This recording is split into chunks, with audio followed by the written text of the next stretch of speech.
তো ডাকসুর যে প্রশিক্ষণটা হয় ছাত্রদের, যারা নির্বাচনে অংশগ্রহণ করুক বা নাই করুক, তারা কিন্তু যেই জগতেই তারা যাক না কেন, শিল্প, সাহিত্য, চাকুরি জীবন, পেশাগত জীবন, ব্যবসা বাণিজ্য, বিদেশে দেশকে প্রতিনিধিত্ব করা, সব জায়গায় তার যে নেতৃত্বের গুণাবলিটা আসে, মানুষকে সহজে আপন করে নেওয়া, মানুষকে দ্রুত তাকে চেনা, অর্থাৎ তার মধ্যে প্রতিভা খুঁজে বের করা, এটা একটা মারাত্মক গুণ।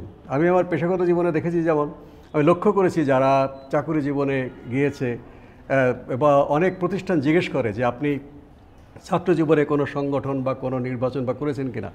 প্রথমে যে ইন্টারভিউ হয় সে ঘাবড়ে যায়, বলে না না আপনাকে আমি নেতিবাচকভাবে বলছি না, আপনি দলের নাম বলেন না।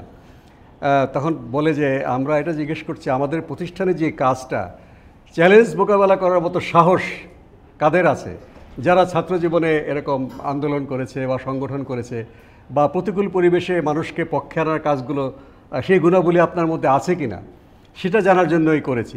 বিসিএস পরীক্ষা তো এরকম জিজ্ঞেস করা হতো। পরে তো অবশ্যই দলবাজি হয়েছে বিসিএস পরীক্ষায়, ছাত্ররা মুখই খুলতো না, কিন্তু কর্মজীবনে এসে তারা অনেকেই বলেছে এবং তাদেরকে সেই কঠিন কঠিন দায়িত্বটা দেওয়া হয়েছে।